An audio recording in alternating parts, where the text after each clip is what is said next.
Pendant le temps que j'étais administrateur paroissial, l'évêché m'avait offert le choix, soit de continuer comme professeur, soit d'abandonner le professorat pour être curé de paroisse.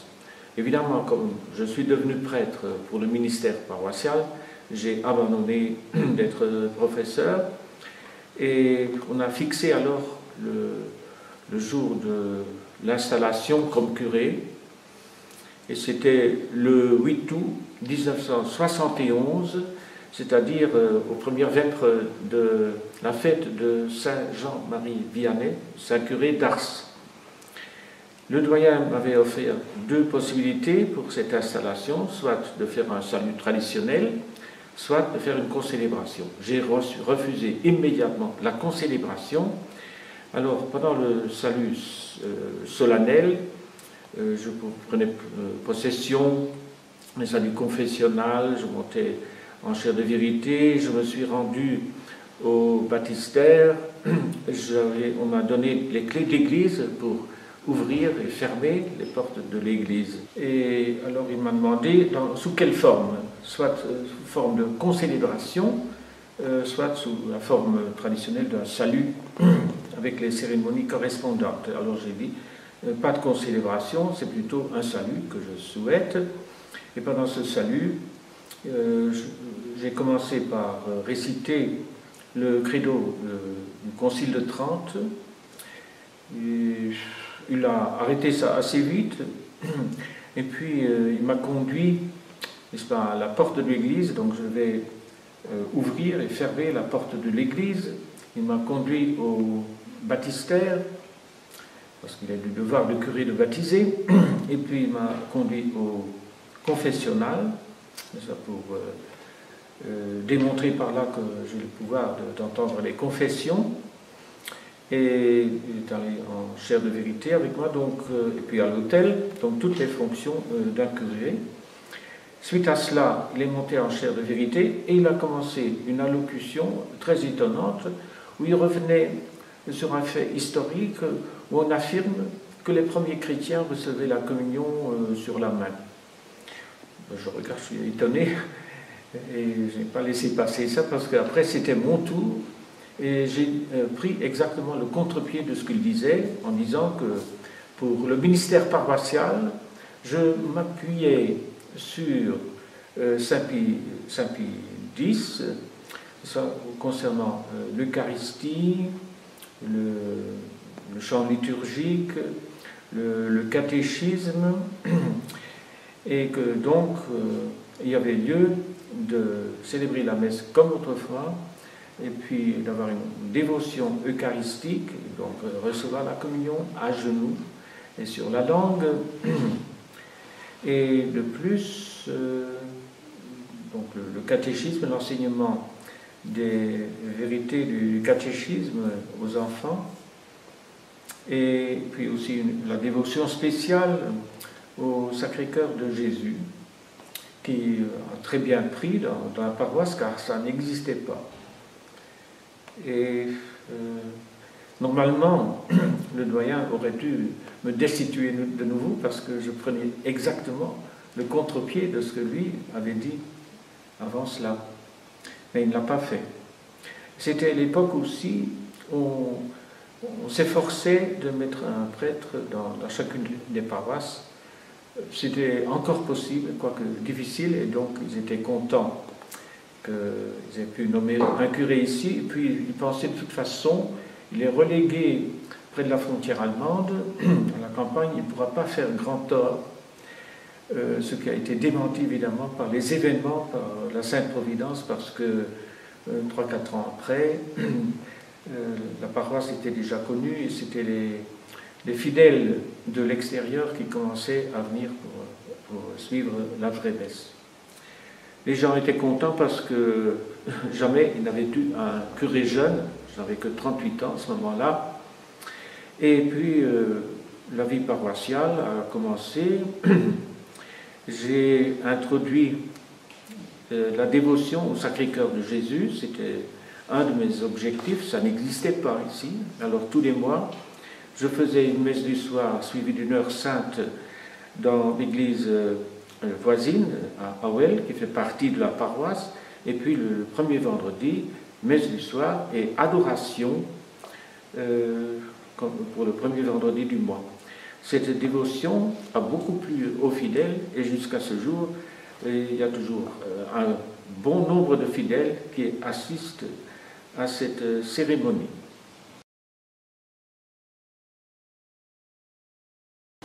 Le 3 octobre 1971, il y avait la grand-messe, la fête du Saint-Rosaire, c'est-à-dire la grand-messe de la fête du Saint-Rosaire doit être célébrée au premier dimanche. Et je me dis, la récitation du chapelet est importante, et puis tout le contexte. J'avais donc fait un sermon enthousiaste, n'est-ce pas, concernant la dévotion du chapelet, du rosaire. Et puis la messe a continué, et au moment de la communion, je distribue les saintes hosties, et à un moment donné, je m'aperçois que je distribuais des hosties qui avaient une pointe de sang, donc les petites hosties sur le bord. Alors j'arrête de distribuer ces hosties-là, et je me dis, je vais quand même conserver les autres. Et c'était vraiment du sang frais. Alors j'étais un peu étonné de cela. Et je me dis, ben, c'est peut-être une faveur, mais pourquoi en parler? Je n'en ai pas parlé ici. Mais ensuite, j'ai invité des prêtres amis, qui étaient plutôt pour la tradition, pour qu'ils constatent le fait. Alors il y a un de ces prêtres qui m'avait dit, quelle peut être la signification de ces hosties où il y a du sang? Alors il m'a dit, c'est une approbation du ciel pour ce que vous faites, car déjà, j'étais quand même dans l'opposition à ce qui se faisait alentour, et donc c'était comme une approbation du ciel pour continuer la Sainte Messe et le rite de la communion et tout l'enseignement comme autrefois. J'en ai parlé à mon confesseur, il dit oui, il ne faut pas ébruiter l'affaire. Puis il me demandait régulièrement, est-ce que vous avez toujours ces hosties avec du sang? Et je les ai conservées pendant 6 mois, mais c'était toujours, la pointe de sang était toujours aussi fraîche que le premier jour. Alors finalement, par obéissance, j'ai consommé ces hosties.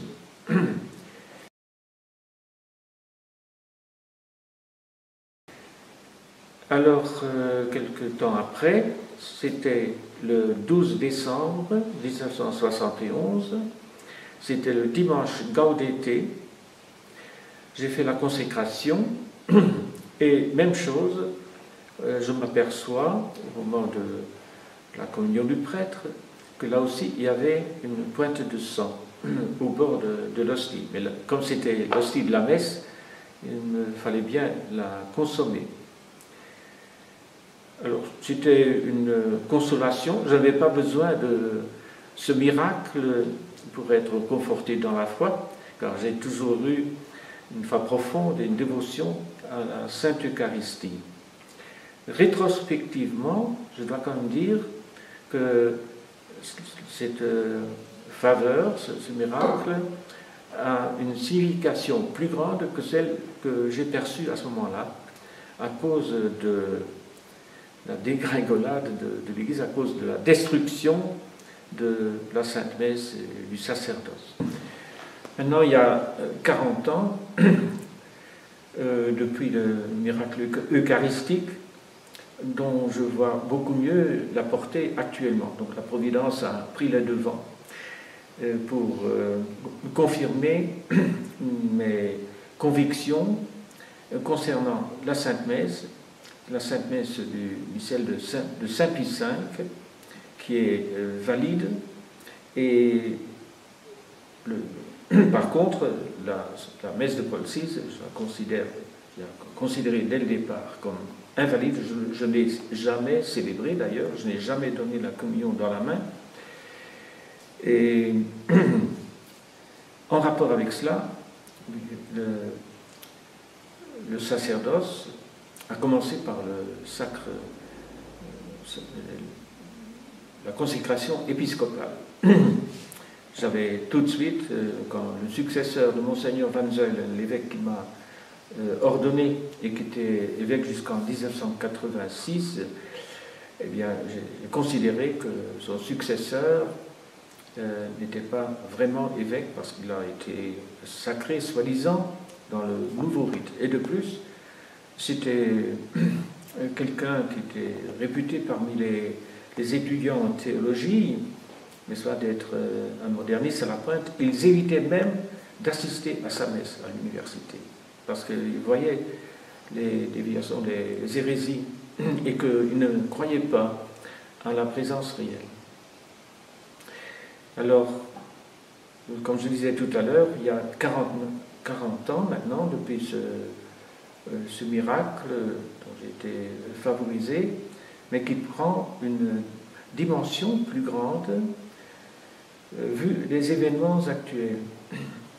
C'est que,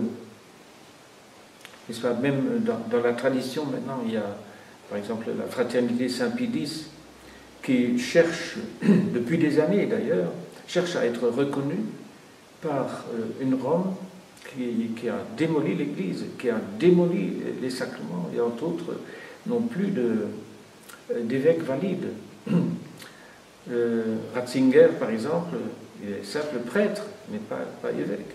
Wojtyła, lui, était encore évêque, puisqu'il a été sacré évêque en 1958. Alors, au prochain tour, on risque d'avoir un laïc comme successeur de Ratzinger. Donc nous voyons la désolation de la situation. Donc l'Église l'Église catholique est par terre, est tout à fait démolie, et il est grand temps qu'on prenne des initiatives justes et courageuses pour maintenir la Sainte Église, non seulement au point de vue de la fidélité à la foi, mais aussi pour la continuation du sacerdoce des évêques valides et des prêtres valides. Disons, pour le premier miracle eucharistique, puisqu'il y en a eu deux, il est évident que les hosties qui ont été consacrées, les hosties pour les fidèles qui ont été consacrées à la consécration de la messe, bien, donc ce miracle a eu lieu à ce moment-là. Je l'ai constaté seulement au moment de distribuer la communion. Alors, le deuxième miracle, celui du 12 décembre, c'est une manifestation donc, de cette tache de sang à la grande hostie. Alors, on peut établir un lien entre le saint sacrifice, la messe qui s'accomplit au moment de la consécration, mais aussi un lien avec la communion, puisque c'est le fruit du sacrifice. Et les sacrements, en fait, distribuent les grâces qui ont été acquises au prix du sang de notre Seigneur Rédempteur.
there are 40 years I have been nominated as a parish priest in Steffenshausen, a little parish at the border, the German border, quite long away from the diocese Liège, and there were certain reasons to that.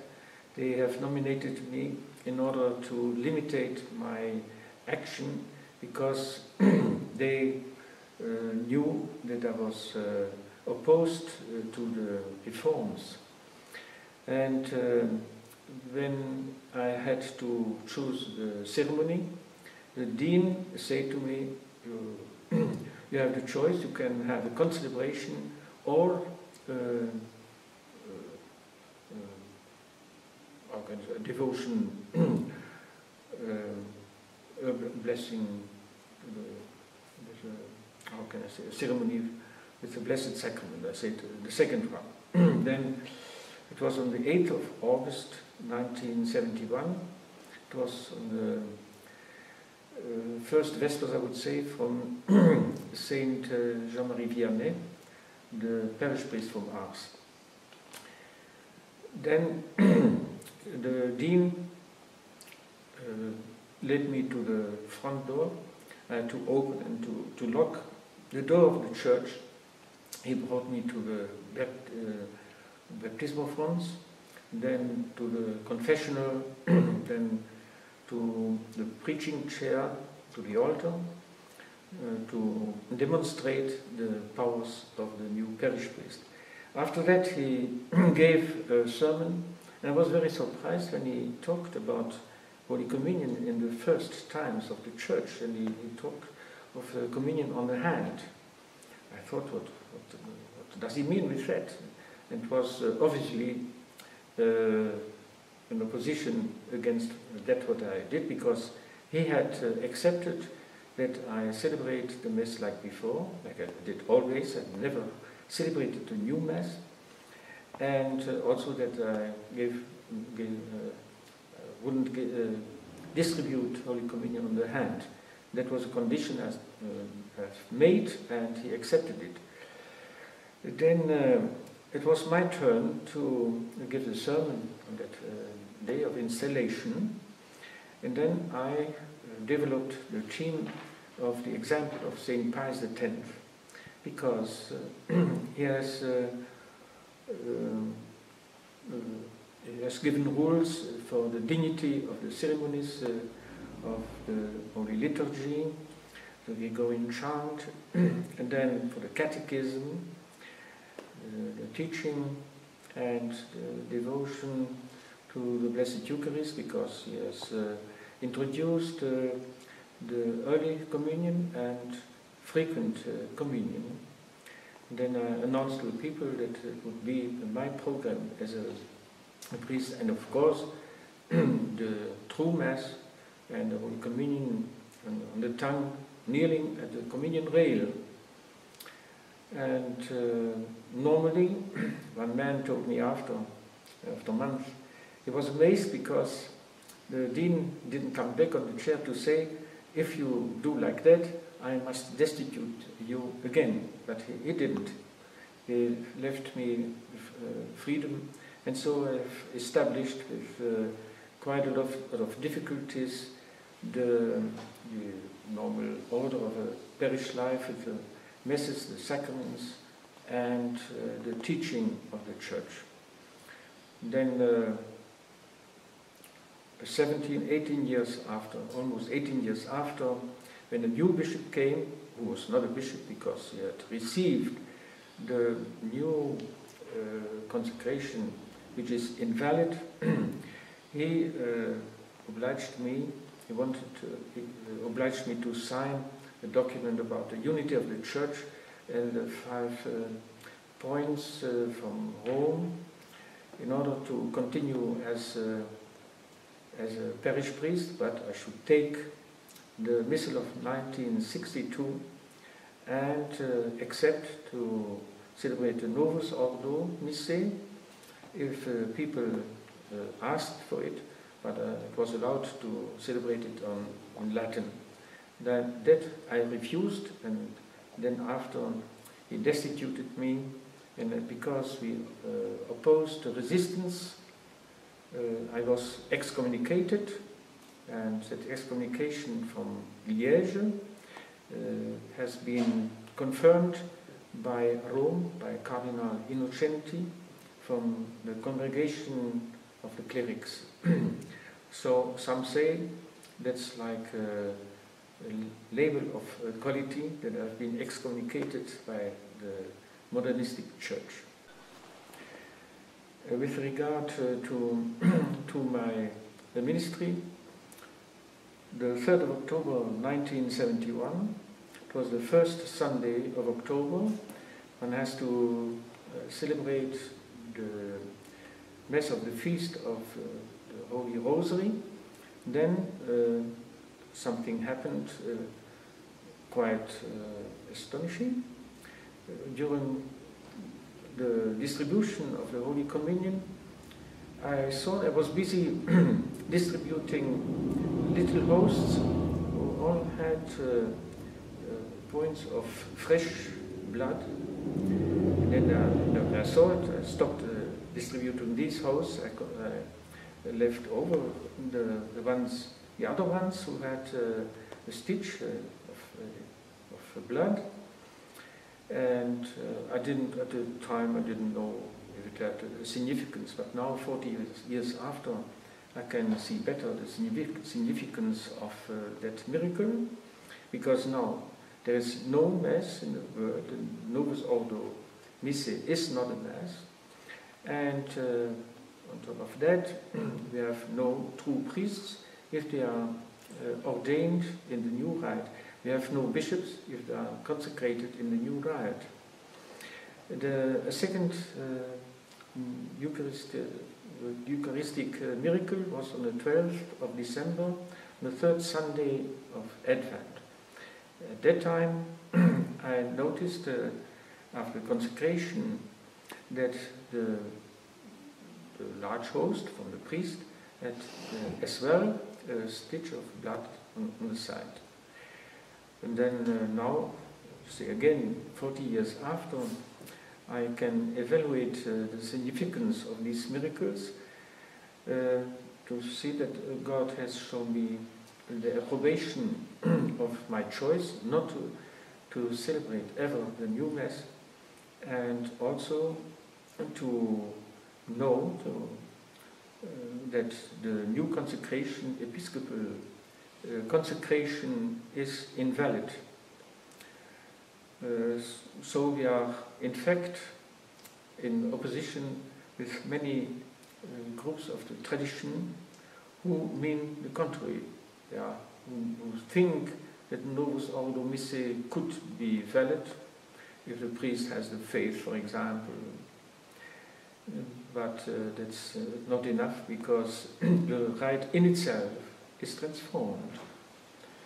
And then many don't believe that the new consecration, episcopal consecration rite, established by Paul VI on the 18th of June 1968, is invalid.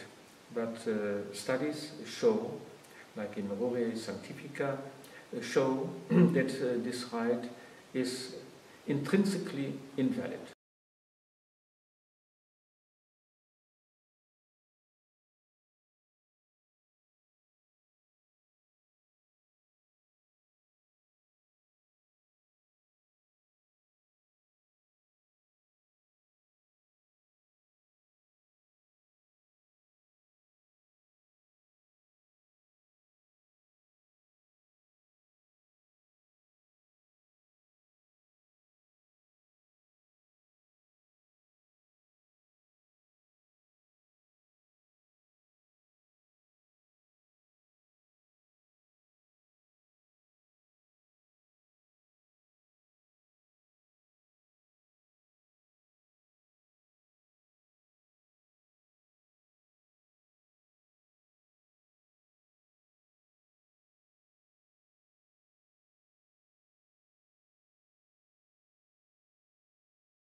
récemment, je suis surpris par un appel téléphonique venant de la police de Bruxelles. Et alors j'ai demandé pourquoi. Alors on m'a invité pour que le 21 juin, je me rende au commissariat de police à Bruxelles pour répondre à des questions. Je dis lesquelles? De quoi s'agit-il? Ah, on ne peut pas vous le dire par téléphone. Ben, écoutez, monsieur, dans ce cas, c'est une très longue distance, presque 200 km, et puis pour le retour aussi, dans ce cas, je ne me déplace pas. Alors, oui, mais il faut trouver une autre solution. Ben, je dis, écoutez, vous pouvez transférer le dossier alors à la police locale. Et donc, on a laissé tomber le 21 juin, puis c'était le silence, et puis le 6 juillet, la police de Saint-Vite m'appelle en disant on a à vous interroger, nous sommes mandatés de vous inviter, de vous convoquer. Quand pouvez-vous venir? Ben, je dis, si vous voulez, demain. Et alors c'était le 7 juillet que j'ai été convoqué, et là, l'agent de police m'a fait connaître la plainte qu'il y avait contre moi. Ça émanait de la fraternité avec siège à Paris, qui avait transmis la plainte en Belgique et qui était donc adressée au procureur du roi, et qu'il y avait un avocat belge à Bruxelles qui était chargé de travailler le dossier. Entre-temps, si je voulais, je pourrais faire des déclarations. Mais je dis, écoutez, je refuse de faire des déclarations. Et puis j'explique un petit peu, c'était concernant un vol de propriété intellectuelle des sermons de Monseigneur Lefebvre. Je n'en revenais pas. Puis j'ai un peu fait part de mon étonnement à Jean de police, et puis il me dit, ben, écoutez, à votre place, je ferai tout de même une déclaration, parce que vous avez des choses intéressantes à dire. Et puis, donc, il m'a résumé les points de la plainte. Il s'agissait donc de vol de propriété intellectuelle des sermons et conférences de Monseigneur Lefebvre, parce que ça a été publié en un premier temps, déjà au mois de février, sur le site Virgo Maria, dont je suis le responsable. Et puis, entre-temps, on a été réduit au silence, j'ai expliqué cela, et que j'étais fort étonné, parce que j'avais bien connu Monseigneur Lefebvre, qu'avec lui, j'avais fondé le Carmel traditionnel de Quiévrain, et que d'autre part, il était venu assez bien, souvent chez moi, je le connaissais bien. Moi, j'allais aux ordinations sacerdotales à Écône, et je ne comprends pas comment ses successeurs, qui sont supposés transmettre le message de Monseigneur Lefebvre, maintenant fassent opposition à cette publication sous ma responsabilité. Encore faut-il dire, et le monsieur alors a compris, que dans la publication pour usage interne de la fraternité de ses successeurs, il y a des coupures, et qui justement sont importantes de la part de Monseigneur Lefebvre, et qui sont en contradiction avec leur tentative d'être reconnus par Rome. Alors il y avait en plus, je n'en revenais pas, accusations de diffamation, de racisme, de xénophobie. Alors tout ça, c'est pas vrai, que j'avais donc aussi diffamé un collaborateur de la fraternité, un laïc, un certain Cras, avocat. J'étais tellement étonné ou surpris que je suis parti, j'ai bien signé ma déclaration, et je suis parti sans demander quels étaient les auteurs de la plainte. J'ai téléphoné à l'agent de police le lendemain, et il a sorti le dossier. Oh, je peux vous le dire, dit-il, il y a l'abbé Franz Schmidt-Berger, il y a Monseigneur Fellet, et puis il y a Cras, monsieur Cras. Alors, la plainte était donc dirigée par le district de France, à Suresnes, Paris, et que donc maintenant, cette affaire se trouve au pénal, et que selon la loi belge, c'est étonnant, je n'avais pas le droit d'emporter une copie de la plainte. Et donc, c'est par téléphone que finalement j'ai appris quelles sont les personnes qui portent plainte. Donc, c'est les autorités de la fraternité, plus un laïc qui a une grande influence, une importance au sein de la gestion de la fraternité, la gestion financière. Alors maintenant, je suis obligé, d'après le conseil d'amis, de faire appel à un avocat, d'abord pour voir exactement quelles sont les possibilités selon la loi belge pour me défendre, et deuxièmement aussi le procédé.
Donc, je continue.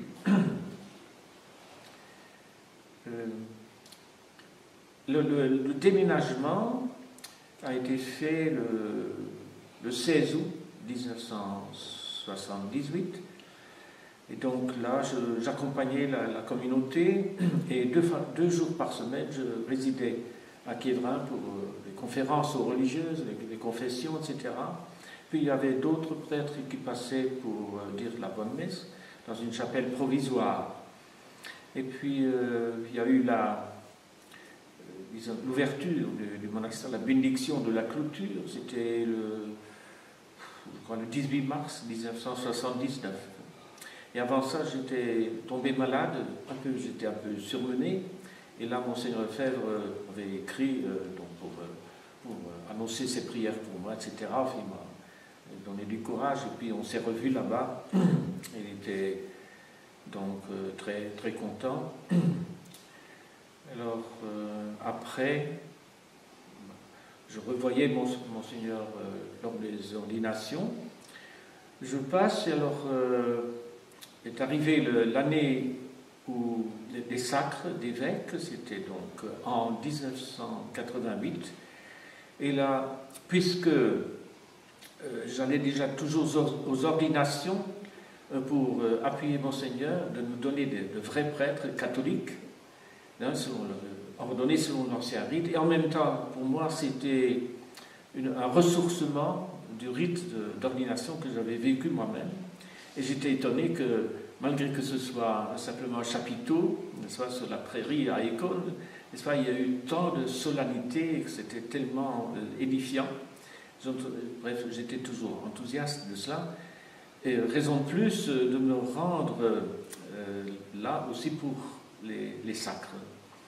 J'ai été reçu la veille au soir par Monseigneur de Castro-Mayer, parce que je devais lui remettre un livre sur la philosophie et la théologie de Karl Wojtyła, rédigé par le professeur Zimmel. Et puis, c'était difficile d'atteindre Monseigneur de Castro-Mayer parce qu'il craignait.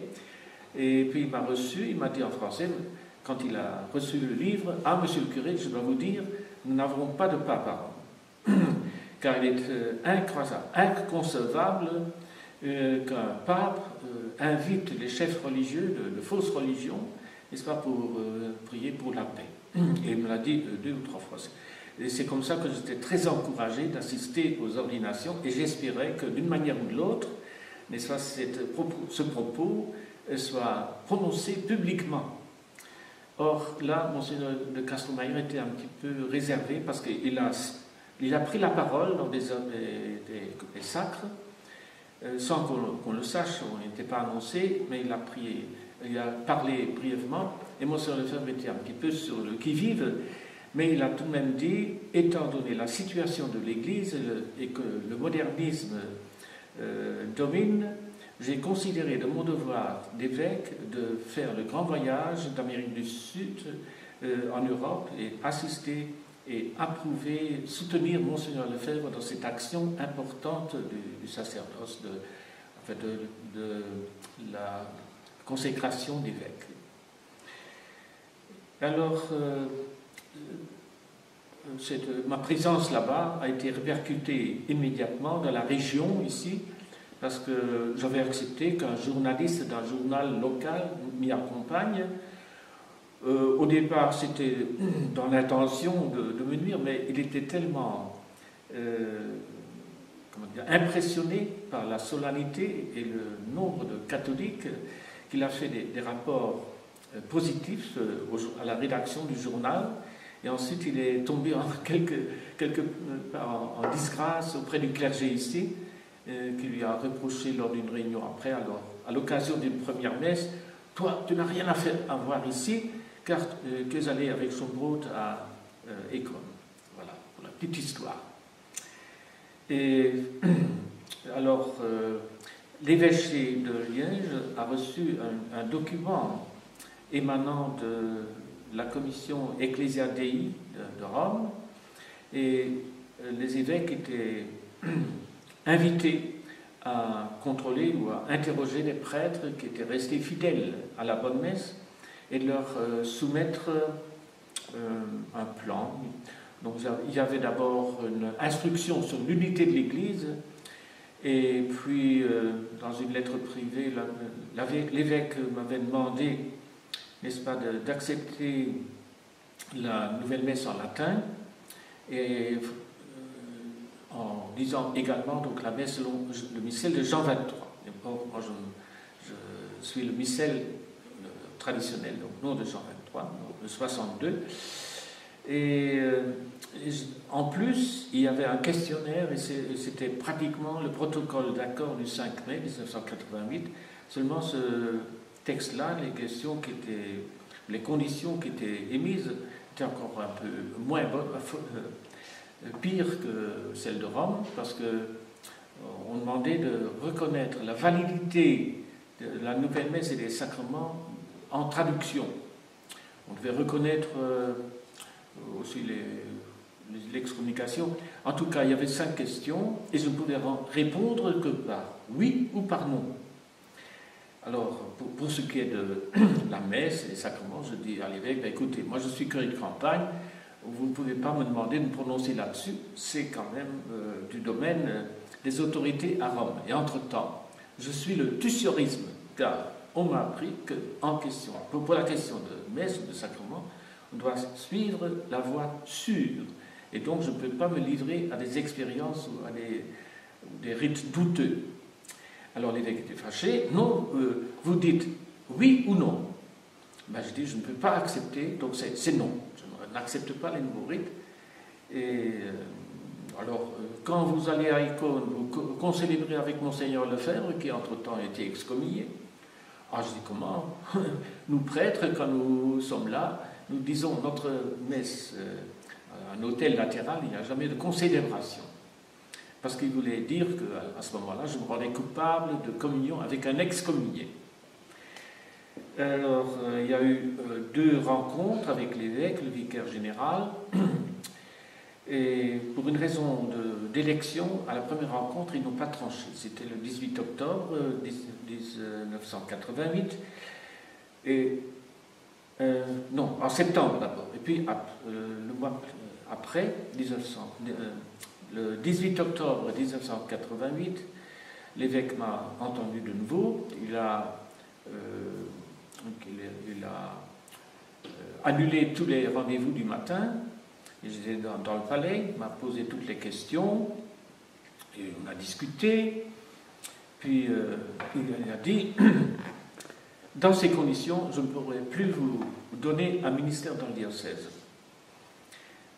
J'ai écouté, si c'était le cas, je dis, pour moi c'est à prendre ou à laisser. Ah ben pour moi aussi, dit-il. Alors je vais appeler le vicaire général et puis un notaire, un secrétaire, tous étaient condisciples, mes condisciples d'autrefois. Puis il déclare au vicaire général, eh bien le curé persiste, je ne peux pas le maintenir, n'est-ce pas, dans son poste. Alors le vicaire général, tu as osé dire cela, tu vas jusque-là. Je dis, car c'est quand même, à la fin, c'est identique au début. Et donc j'ai maintenu, et puis l'évêque a dû posé toutes les questions, puis le notaire qui a pris note, et puis c'était décidé que j'étais destitué et que je n'aurais plus de poste dans le diocèse. Alors, le dimanche qui suivait, c'était le 23 octobre, j'avais un comité de soutien ici. On avait lancé un appel aux amis de Belgique pour venir à la messe, car déjà, ils avaient arrangé que le curé voisin vienne dire la nouvelle messe le dimanche. Mais à cause de la présence de tant de monde, ils n'ont pas pu arriver. Et alors, j'ai pu donner, après cette messe, il y a même eu un applaudissement pour ma fidélité. J'ai pu parler, il y avait une conférence de presse, et le lendemain, le vicaire général s'est présenté à la presse aussi pour faire une conférence de presse au nom de l'évêque, lui-même ne paraissait pas. Et puis ils ont expliqué que je m'étais rebellé contre l'évêque, que d'après le droit canon, je méritais la sanction de la destitution, et puisque j'avais résisté, que également je serais excommunié. Alors, ils m'ont intenté un procès en référé, donc ils se sont adressés au tribunal civil pour m'avoir hors de la paroisse. Alors, il y a eu des audiences en référé, plusieurs, parce qu'ils ne réussissaient pas la première fois.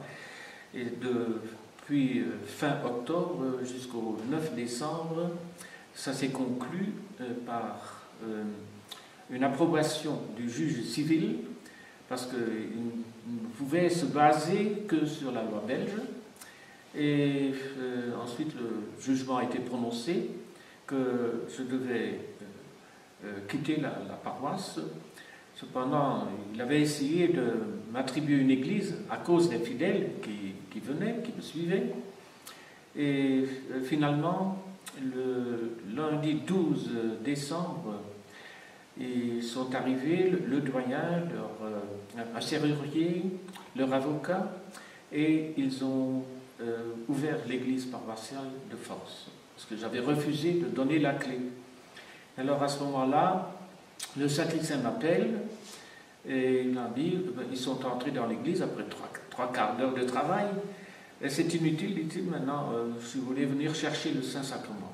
Je l'ai fait, nous avons fait une petite procession jusqu'au presbytère, nous avions arrangé une chapelle provisoire, une petite charrue pour déposer le Saint-Sacrement, et 8 jours après, nous avions déjà une chapelle provisoire dans la maison que j'habite, et qui autrefois était une salle de restaurant.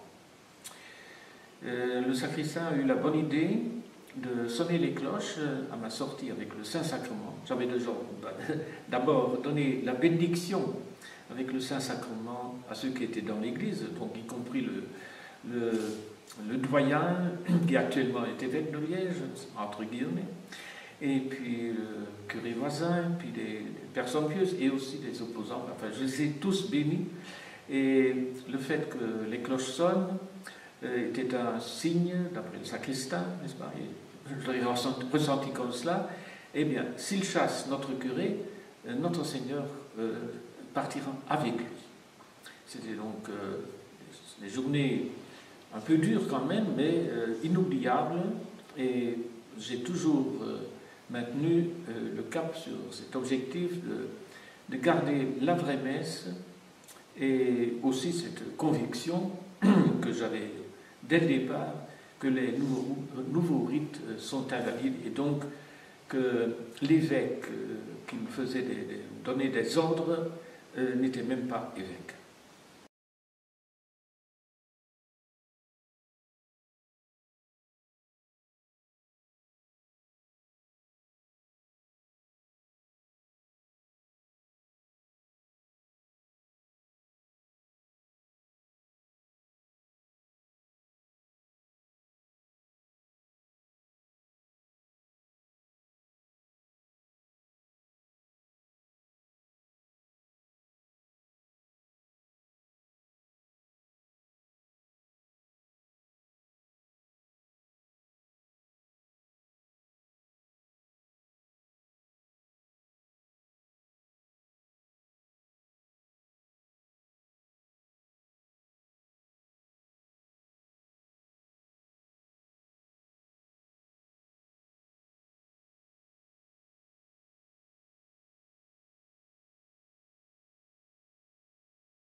J'allais donc aux réunions sacerdotales à Flavigny-sur-Ozerain. La première année, en 1972, Monseigneur Lefebvre était en voyage, il n'est pas venu. L'année d'après, on l'a vu, et en 1974, il nous a prêché une retraite, et puis il nous a encouragé évidemment de garder la bonne messe, etc. Moi, je n'ai jamais accepté de célébrer la nouvelle messe. Et Monseigneur Lefebvre, donc, il nous parlait, nous encourageait.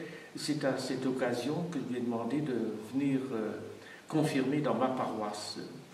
Et il a accepté, on avait convenu d'une date, et la première date, c'était le 3 septembre 1976. C'était tout juste quelques jours après l'événement de Lille, le 29 août. Seulement entre le 29 août et la date où il devait venir ici, il est tombé malade et la confirmation n'a pas eu lieu. Entre-temps, il y avait déjà les remous dans la presse et comme cela, donc j'étais déjà un peu la cible des modernistes et j'étais donc critiqué publiquement. J'ai été convoqué chez l'évêque Monseigneur Van Zuylen qui m'a fait de vifs reproches, n'est-ce pas, concernant cette décision. Alors je lui ai fait comprendre qu'il était mon droit de curé et le droit des enfants, des confirmants, de recevoir le sacrement comme autrefois.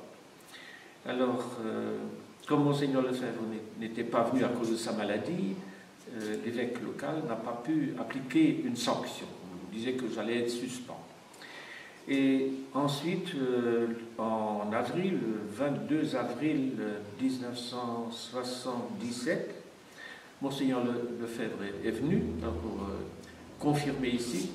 J'avais essayé de ne pas communiquer cette date pour empêcher la venue des journalistes. Et Monseigneur Lefebvre, échappé, m'a demandé de le conduire à la chapelle de Howell, donc qui est succursale de la paroisse.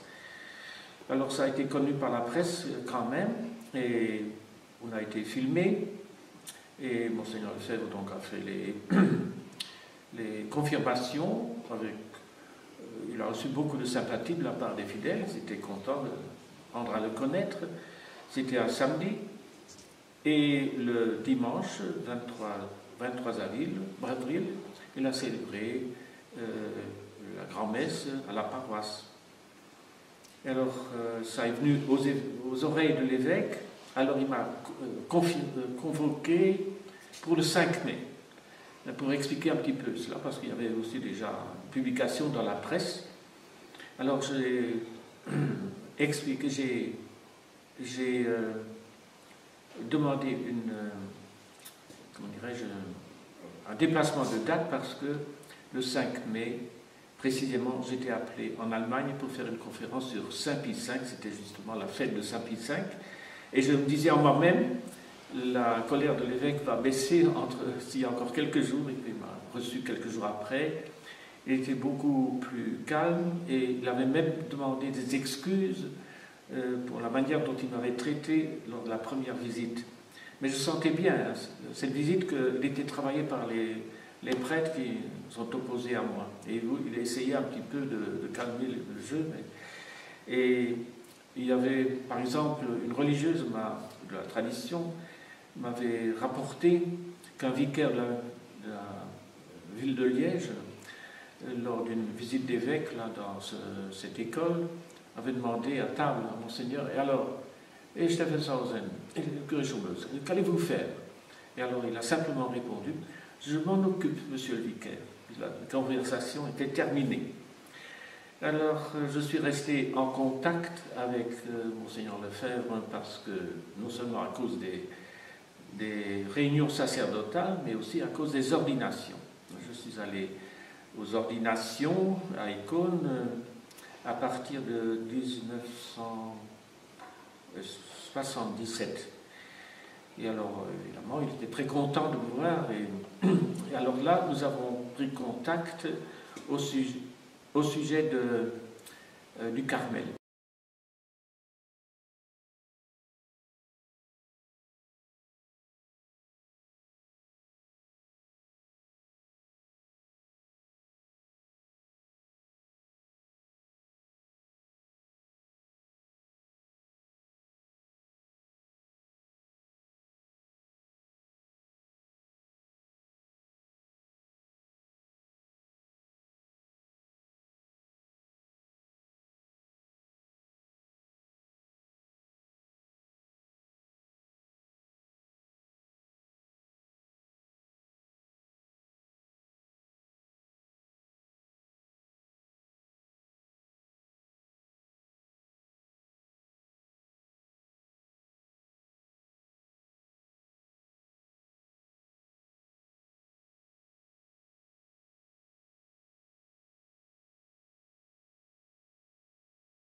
Et comme j'avais ici une petite fondation de carmélites, il y avait une sœur carmélite de la région qui avait obtenu l'autorisation de sortir de son monastère, et elle s'était rapprochée de la paroisse pour avoir la vraie messe, parce que dans son monastère, elle ne suivait pas la messe, parce qu'elle ne reconnaissait pas la validité de la nouvelle messe. Et alors, il avait des contacts avec les séminaristes de Monseigneur Lefebvre, par exemple l'abbé Wozak, l'abbé Schmid-Berger, et comme ça, elle était heureuse de recevoir Monseigneur Lefebvre. Et pendant la conversation, elle lui pose la question, savez-vous, monseigneur, ce qu'est le Carmel? Et comment, dit-il, parce que moi-même j'ai une sœur religieuse et qui est carmélite en Australie. Si vous voulez, je peux l'appeler en Europe. Alors il était un petit peu hésitante, et puis finalement, il a informé sa sœur, et quand j'étais aux ordinations le 29 juin de la même année, donc en 77, il me dit, avez-vous reçu une lettre de ma sœur? Ah non, je n'ai pas, non. Ah oui, vous allez en recevoir une incessamment, elle est intéressée par la fondation, et prendra contact avec vous. Alors j'étais d'accord, il est arrivé le 3 octobre 1977, accompagné d'une jeune fille d'Australie, ancienne institutrice, et qui était par le fait même postulante. Alors on était à la recherche d'un monastère, où pourrait-on installer le Carmel. D'abord j'avais acheté un terrain ici pour pouvoir construire le Carmel, mais entre-temps, on a des amis ont offert, enfin ils ont annoncé qu'il y avait un monastère délaissé et qui était donc dans la main de personnes privées. Alors nous sommes allés faire visite, parce que c'était déjà la 30e visite, on avait été en Bretagne, en Normandie, etc., pour trouver une maison. Et finalement, quand la sœur de Monseigneur Lefebvre a vu ce bâtiment, c'était à Quievrin, même s'il était délabré, elle a décidé de s'établir là-bas, parce qu'il y avait une enceinte, etc. Enfin, ça répondait bien aux exigences d'un Carmel, parce qu'auparavant, ce monastère avait été un monastère de Clarisses. Alors il y a eu beaucoup de travaux qui étaient nécessaires, et c'est comme cela, pendant que la sœur de Monseigneur Lefebvre était à Steffenshausen, parce que finalement, elle est venue habiter au presbytère, l'ancienne religieuse allemande était un peu fatiguée, surtout la jeune sœur, et puis j'ai permis qu'elle vienne habiter au presbytère, il y a beaucoup de chambres, et entre-temps, les vocations arrivaient. Et pendant des mois, on a vécu comme cela. Monseigneur Lefebvre venait régulièrement voir sa sœur pour réaliser le plan de la fondation.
Je dois dire, je remercie le bon Dieu pour la grâce de la vocation qu'il m'a donnée.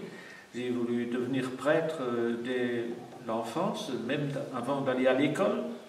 Et toutes mes études, je les ai poursuivies en vue de me préparer au séminaire. Et ensuite, je suis allé au séminaire de Liège. Liège, c'est le diocèse où il y a eu la révélation sur le Saint-Sacrement de la fête Dieu à la religieuse Sainte Julienne de Cornillon. J'ai été ordonné après mes années de philosophie et de séminaire le 6 juillet 1958, disons à la fin du pontificat de Pie XII, et en tout cas avant Jean XXIII. Pendant les études de séminaire, il y avait déjà un esprit novateur parmi les séminaristes. Mais parmi les professeurs, le supérieur et plusieurs professeurs étaient évidemment pour la tradition. On ne parlait pas encore de tradition à ce moment-là. Et nous avions particulièrement un professeur très érudit qui nous mettait en garde contre le progressisme. Et à chaque leçon de théologie, il donnait une pique contre le progressisme pour essayer de corriger les mentalités modernes des séminaristes. Et moi-même, je n'étais pas du tout à l'aise, pas du tout d'accord avec les séminaristes, mais comme j'avais l'appui des supérieurs, donc du directeur de séminaire et de ce professeur-là et quelques autres professeurs, je me sentais à l'aise. Et quand j'ai été ordonné à la cathédrale de Liège, nous étions 30 diacres à être ordonnés prêtres. Il y avait ce jour-là aussi une quarantaine de diacres et peut-être entre 30 et 40 sous-diacres. La cérémonie d'ordination commençait le matin à 8 heures et on sortait à 1 heure parce qu'il y avait autant étant de candidats à ordonner. L'ancien évêque, Monseigneur Louis-Joseph Kerkhoffs, avait de l'âge et il avait envoyé son évêque coadjuteur, Monseigneur Guillaume-Marie Van Zuylen, qui avait donc un droit de succession en cas de décès de Monseigneur Kerkhoffs. Monseigneur Kerkhoffs est décédé en 1961, avant le concile, et Monseigneur Van Zuylen est devenu alors l'évêque ordinaire du diocèse de Liège. J'étais présent à l'enterrement de Monseigneur Kerkhoffs à la cathédrale de Liège, et c'était le 2 janvier 1961, ou 60, je ne sais plus exactement, et le cardinal Sunens arrivait aussi, et c'était déjà un des premiers jours où les prêtres pouvaient se mettre en civil, pas en civil, mais enfin on disait en clergymène, avec costume anthracite. On était étonné, parmi le grand nombre de prêtres présents à cet enterrement, il y avait presque la moitié qui avaient déjà abandonné la soutane pour se présenter en costume, en clergymène. C'est pour vous dire combien les mentalités étaient déjà avancées dans le modernisme. J'ai été professeur dans une école normale de formation de futurs instituteurs. Ensuite, pendant 1 an, on m'a envoyé au séminaire européen à Maastricht à cause de la connaissance de langue. Et là, un prélat hollandais avait fondé un pré-séminaire avec l'aide de Monseigneur Joachim de Vienne, qui s'occupait de la pastorale du tourisme. Alors là, j'ai vu les avancées terribles du modernisme et j'étais encore un peu plus opposé à tout ce mouvement, à toutes ces tendances, parce que c'était en Hollande que c'était déjà très sauvage dans les années 66 et 67. Alors le prélat m'a tout de suite fait comprendre qu'au lieu de prendre sa succession, comme je ne voulais pas donner la communion dans la main et les autres nouveautés, il est retourné chez l'évêque de Liège pour lui dire qu'il me reprenne. Alors que pendant l'époque où j'étais au séminaire européen, tous les 3 mois, je devais rendre compte chez Monseigneur Van Zuylen au sujet de l'évolution en Hollande, parce qu'il craignait beaucoup pour son diocèse, parce que c'était le diocèse voisin en Hollande. Donc je jouissais de la confiance de l'évêque qui m'avait ordonné. Et alors ensuite, il m'a appelé pour me donner une autre destination. Alors je lui ai demandé de ne pas me mettre avec des prêtres modernistes. Il n'a pas réagi, mais alors il m'a envoyé au collège de Saint-Vite, ici à la campagne, qui était un collège bien préservé encore. Il y avait beaucoup de discipline, un esprit de travail. Et là, j'ai pu enseigner le latin, le grec, et puis la religion.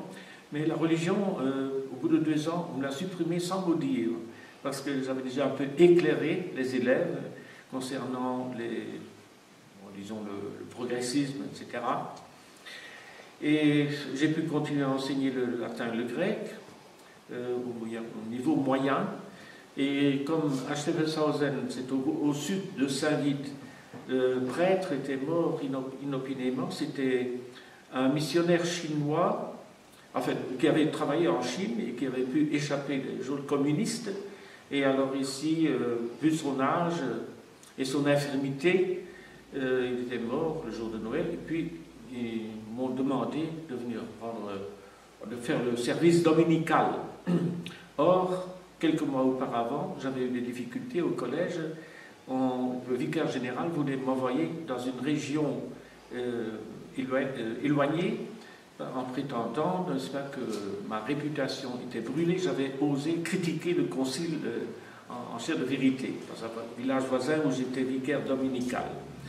Alors je lui ai dit, ce n'est pas une question d'obéissance, j'en ai fait la preuve suffisante, j'avais déjà la 3e nomination, et je refuse d'y aller. Ah, ça vous ne pouvez pas me le dire, il faut en parler à l'évêque.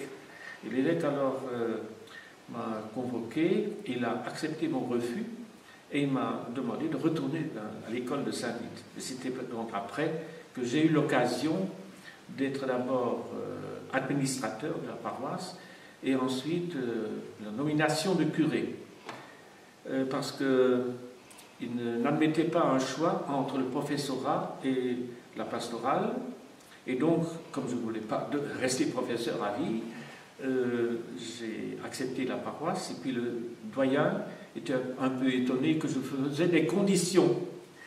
Et la condition que je posais, c'était de pouvoir dire la messe comme autrefois, comme toujours, au maître-autel, et de ne pas distribuer la communion sur la main.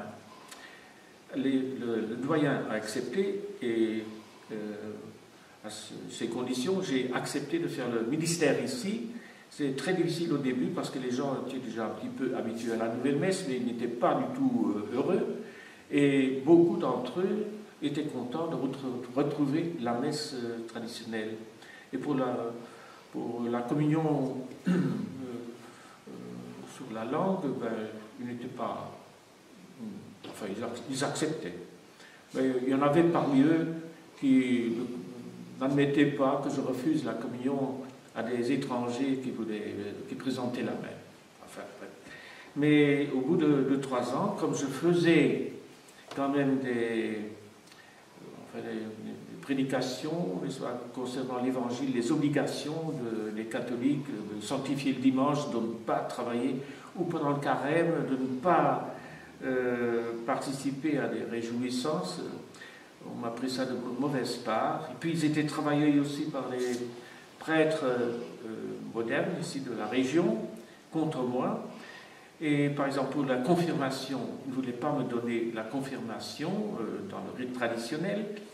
Et c'est la raison pour laquelle je me suis tourné vers Monseigneur Lefebvre, que j'ai rencontré une première fois à Flavigny-sur-Ozerain lors des journées sacerdotales